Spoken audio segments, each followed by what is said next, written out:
Okay, there we go. It's really an honor to be here tonight. So all of you know of Father Joe as Chaplain Major Joseph Edomili, pastor to the finest airmen in the world. But to me, he'll always be affectionately known as my little brother. For more than 20 years, let me go back a ways, Father Joe has been my family's best friend, our close confidant, spiritual advisor, and one of the favorite people on the planet to spend time with. So real quick, which when said by my little brother means I'm going to be here for a while, I want to reflect on a man you may not know, who is the real Father Joe. My husband Mark, who can't be here tonight, and I first met Father Joe when he was a visiting priest to several inner city parishes in Los Angeles. Our home parish, St. Agatha's, is a humble church in need of the infectious joy my little brother shines wherever he goes. The sermons he delivers now with precision timing are sparse compared to the incredibly inspiring and incredibly long sermons we enjoy. My husband Mark and I used to smile at each other in delight when Father Joe would say, "In conclusion," because we always knew it meant there was a lot more sermon coming. St. Agatha's Gospel Choir and Joe's prowess on saxophone quickly earned him rock star status, not only at our parish, but everywhere he presided over Mass. Congregants would follow him, and it was standing room only on Sundays. Everyone left his sermons feeling a little bit happier having been in Father Joe's presence. What you may not know is that Father Joe used to use only public transportation to reach his flock because he didn't own a car. Then when he did own a car and wrecked his car, he was back to the public transportation. He would wake at 4 a.m. to take the first of several buses to ensure he met his obligations to his church family. He never complained. He just gave that big smile of his and kept on preaching. So a couple years into our friendship with Father Joe, my husband came home in a new truck.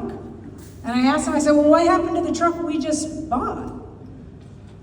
To which my husband said, "Well, Father Joe can do more good for more people if he's not on a bus. And besides, we have a lot of sins to pay for." And so that's how that one went. As you can see in one of these pictures here, Mark and I have 5 children. They all adore Father Joe, as I'm sure all of your children enjoy Father Joe. He's baptized most of our children, and my 4th son, Joseph, is his namesake.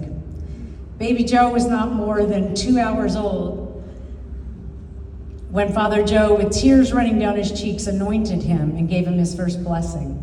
From that day forward, Father Joe has affectionately referred to my Joe as his son. In fact, on the day of baby Joseph's baptism, Father Joe had arranged for a big New Orleans jazz band to come join our gospel choir in honor of our son's first sacrament. Father Joe gently submerged baby Joe in the water and then tenderly placed oil on his forehead. And then he lifted him up to the congregation and said, "Glory be to God, this is my son." To which my husband stood up and said, "Oh no, Father Joe, that is my son." The congregation roared in laughter, and the band played on in the procession, and it was really a glorious day honoring 2 magnificent Josephs. Over the years, we've witnessed Father Joe grow in his faith and hone the many gifts God has bestowed on him. We've celebrated so many joyous occasions and milestones, and we've also shared and shouldered one another's challenges. Chaplains need encouragement too.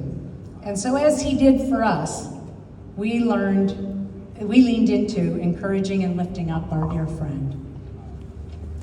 When Father Joe told us he had always dreamed of being a chaplain in the Air Force and giving back to the country that had given him so much, we knew he was sincere and determined to make that happen. Passing the background checks and the aptitude requirements was doable, but he had one big problem, literally. How the heck was he going to lose 25 pounds in 4 weeks and learn how to navigate an obstacle course, much less run a mile and a half in less than 12 minutes? Luckily, a close friend of ours is a world-renowned physical trainer who trained Tom Cruise for the Mission Impossible movies. So with a lot of coaxing, our good friend Bob Full said he would meet with Father Joe, who gave him that big grin that said, "I can do this." Bob was not certain that even Jesus himself could work this miracle, but he asked Father Joe to trust him. You know, just like the disciples in Matthew 14 had to trust Jesus with the fish and the loaves of bread. However, for this miracle to work, Father Joe had to promise to only eat the fish and leave the bread to everyone else. He'd have to work out with him twice a day, every day, except on Sundays, for the 30 days they had together. The first couple of days I heard were really rough, like really rough. But Father Joe wasn't determined. He'd fall down and he'd get right back up. He was tired, he was humbled, he was sick, but he never gave up. And true to the man that Father Joe is, he lost the 25 pounds in 30 days and passed the physical exam by the hair of his chinny chin chin. Mission Impossible became possible. And the rest is history, as in his story. To wrap things up, which in Father Joe lingo means I have a couple more things I want to say. Father Joe was first stationed at Hill Air Force Base outside Salt Lake City, where our family spent our summer vacations.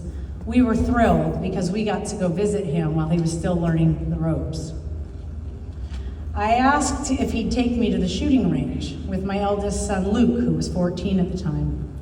Joe knew I was from Alaska, but I don't think he knew I learned how to shoot in junior high school. Not to discourage my little brother, I didn't tell him that. Well, maybe on purpose. Air Force Chief and Father Joe's range master, who is a trained sniper and was introduced simply to me as Big John. He walked us through the safety protocol and assisted us with the goggles and headphones. And then after demonstrating for us, he handed the gun to Father Joe first. And with great intensity, Father Joe shot the first 5 rounds, and he actually hit the paper. I was impressed, modestly so. Then Big John handed the Glock to me as my son looked on, slightly horrified. I stared down the barrel like my dad had taught me 35 years ago and pulled the trigger. Bullseye. Thinking it was beginner's luck, Father Joe said, try again. The next shot was nearly the same as the first. We all had a good laugh that day. And next time I go to the shooting range with you, Father Joe, I think I'll close both eyes and see if it levels the playing field. So you all know Chaplain Major is this tender-hearted, compassionate, and kind man. Well, that's true, unless you're on a cruise ship with a bunch of highly competitive ping pong players. We invited Father Joe to join us and to join our family for a cruise to Alaska to celebrate his remarkable acceptance into the Air Force. Day 1 of the cruise, he discovered there was a ping pong table. And an open competition with the winner receiving a medal. He was dead set on winning. In fact, we hardly saw him for the first 24 hours. He fought mercilessly for every point in every match. It didn't matter how old or how young the competitor was. Father Joe literally became a pit bull, trash talking and taking down every opponent. Gone was the mercy and grace Father Joe had preached about. Father Joe is not only, we learned, the high school national champion back in his home country of Canoe, but he is also now Celebrity Cruises Alaskan ping pong champion. And for the rest of the cruise, there it is. For the rest of the cruise, he wore his medal and his cross, even when saying Mass on board. You see, Joe is eager to win both medals in ping pong as well as win hearts for Christ. That's my little brother. He's a champion. But more than anything, my brother's a champion of our family and of my heart.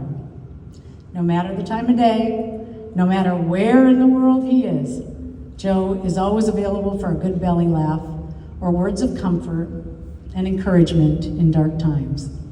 He's baptized, blessed, and prayed over all of my children, prayed over each of my parents just before their deaths, and in countless other ways has shown up for my family. Father Joe has always been called for something much bigger than one small church in Los Angeles or one small country in Africa. He was called to minister and watch over the greatest military on God's great earth. To preach, to teach and inspire, to heal and give hope, and to selflessly devote his life to a higher purpose. So now in conclusion, which the dictionary, Father Joe, defines as an indication of the last thing I want to say for future reference, I'd like us all to raise a glass to my dear friend, who is also my family, a man of great faith, outstanding character, and immense purpose. Thank you, little brother, for being such a bright light in this world. And on behalf of my husband and all my children, Luke, Gemma, Grace, Joseph, and James, we love you and we honor you. Congratulations and happy birthday. Here, here.